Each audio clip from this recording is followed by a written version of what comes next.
नमस्कार पीआरडी साथियों, युवा कल्याण की वजह से पीआरडी पीछे और होमगार्ड आगे। विशेष वीडियो में आप सभी दर्शकों का हार्दिक स्वागत है, जिसको लेकर लगातार पीआरडी जवान शासन प्रशासन से पीआरडी विभाग को युवा कल्याण विभाग से अलग कराने की मांग करते रहे।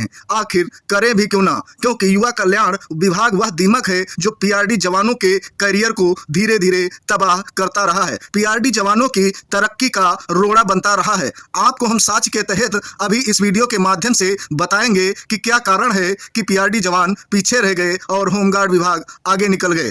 क्योंकि होमगार्ड विभाग पीआरडी विभाग के बाद में बना, यानी कि लमसम 13 वर्षों का अंतर रहा।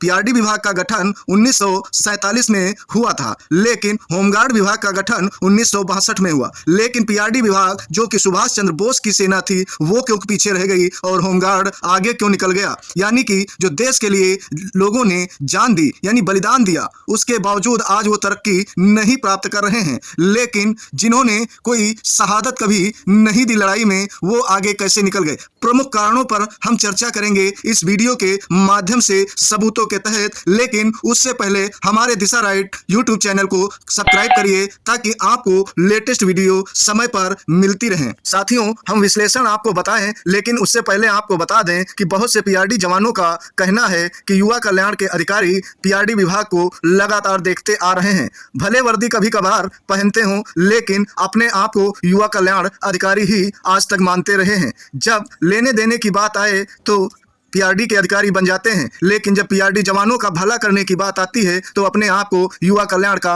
अधिकारी बताने लगते हैं, जिस कारण पीआरडी विभाग का आज तक उद्धार नहीं हो पाया। यानी कि बहुत से पीआरडी जवान आज भूखमरी की कगार पर खड़े हुए हैं। परिवार में लाखों समस्याएं हैं, जिन समस्याओं के तहत अक्सर पीआरडी जवान चिंतित रहते हैं, क्योंकि सारी जिम्मेदारियां परिवार की उन्हीं के सर पर जो ठहरी। बहुत से पीआरडी जवानों का कहना है कि वर्दीधारी ही वर्दीधारी की समस्याओं को समझ सकता है, आवश्यकताओं की पूर्ति करा सकता है। लेकिन बगैर वर्दीधारी केवल कुछ समय के लिए अगर वर्दी पहनता है तो वह उन समस्याओं को नहीं जानता, जिन समस्याओं से लगातार पीआरडी जवान झेलते नजर आ रहे हैं। लेकिन 1962 में जब से होमगार्ड विभाग का गठन हुआ है और जिसका लोगो है उड़ती हुई ईगल, यानी कि गृह सुरक्षा बेस से इसका गठन किया गया था। लेकिन होमगार्ड विभाग के अधिकारियों ने होमगार्ड जवानों का बहुत साथ दिया, जिससे होमगार्ड जवानों की भी तरक्की हुई और अधिकारियों की भी। आपने देखा होगा कि बहुत समय पहले पीआरडी पीसी को केवल 1500-2000 रुपए मानदेय दिया जाता था और उनकी ड्यूटी भी नहीं लगाई जाती थी। लेकिन आज जो होमगार्ड के पीसी भी हैं, वो भी 900 कुछ रुपए प्राप्त कर रहे हैं दैनिक के हिसाब से। साथ ही उनका मानदेय भी निर्धारित किया गया है। लेकिन पीआरडी जवानों में जो भी पद थे, उनको हटाकर केवल रक्षक पद ही दिखाई दे रहा है। कोई भी स्टारधारी या रैंकधारी चौराहे पर नहीं दिखाई दे रहा, जिसका प्रमुख कारण है युवा कल्याण के अधिकारियों का पीआरडी जवानों के ऊपर कब्जा करना। यानी कि युवा कल्याण के अधिकारियों ने पीआरडी जवानों के करियर को 100% खत्म करने का प्रयास लगातार करते नजर आ रहे हैं, जिस कारण पीआरडी जवानों की तरक्की नहीं हुई।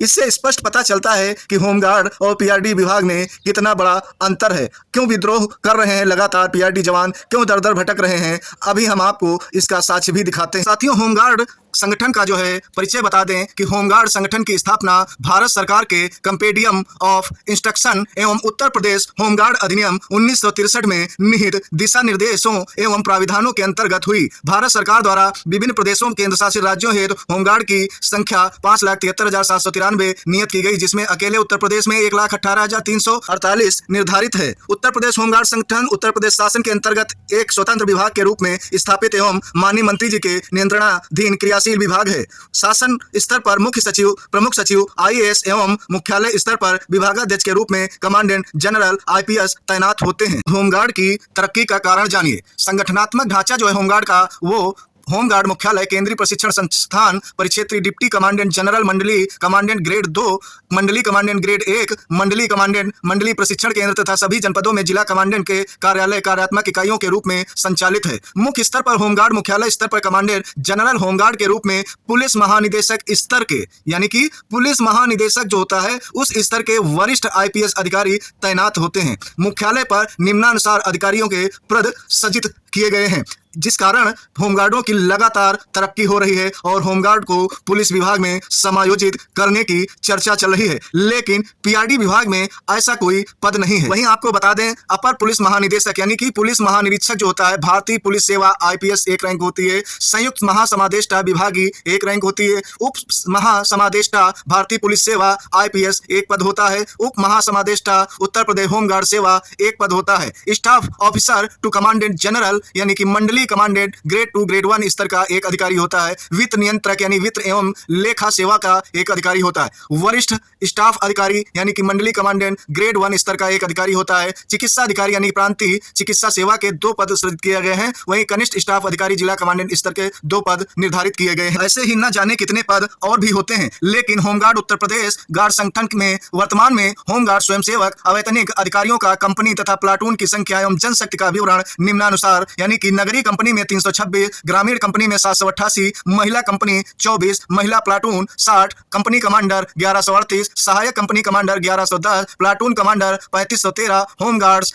1,11,276 यानी कि कंपनी कमांडर 1, सहायक company commander 1, platoon commander 3, home guards 95 योग 100 यानी उत्तर प्रदेश में होमगार्ड की कंपनियों की जनशक्ति जो है वो काफी पर्याप्त बनाई गई है। लेकिन पीआरडी जवानों का कोई ऐसा ढांचा तैयार ही नहीं किया गया क्योंकि उनका कोई आईपीएस अधिकारी नहीं है। आपको यह भी अंतर बता दें कि होमगार्ड्स का जो बैरेट का या बेल्ट का जो लोगो है वो है ईगल, लेकिन होमगार्ड्स के जवान लगातार अशोक स्तंभ वाला लोगो इस्तेमाल कर रहे हैं, चाहे वह बेल्ट हो या बैरेट। लेकिन वहीं अगर पीआरडी विभाग के जवान अगर कुछ अपनी वर्दी में परिवर्तन करते हैं तो लगातार उनके ऊपर कार्रवाई हो जाती है। होमगार्ड जवानों को होमगार्ड के अधिकारियों ने अच्छी खासी छूट दे रखी है। जो भी हो, होमगार्ड अच्छा दिखना चाहिए। लेकिन पीआरडी जवानों के अधिकारी अगर पीआरडी के बजाय उत्तर प्रदेश पी यानी उपरा पी का बैच भी लगा लें तो पीआरडी जवानों के ऊपर बड़ी कार्रवाई हो जाती है।